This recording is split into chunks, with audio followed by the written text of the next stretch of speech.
how to change formation on Fantasy Premier League.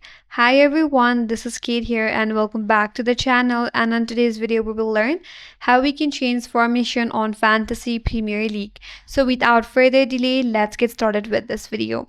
So for that, first of all, you have to open up the Fantasy Premier League application. Make sure that you're signed in into your account. Now to change your formation by substituting the players, tap on the fantasy from the menu bar at the bottom, then head over to pick team at the top. Now you'll see your formation on your interface.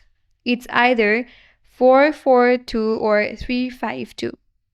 Now currently I have the formation on 4-4-2, and to change it to 3-5-2, here's what you can do.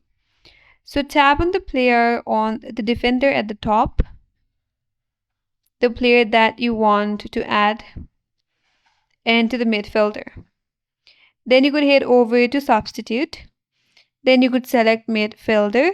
Now the player has been substituted to midfielder and the formation is now changed from 4-4-2 to 3-5-2, as you can see here.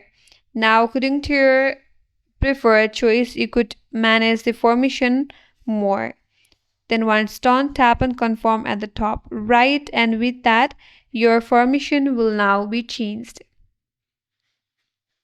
So that's it. That's all for today's video. Hope this video was helpful, and if you're new to our channel, consider subscribing. Thanks for watching and stay tuned for more videos.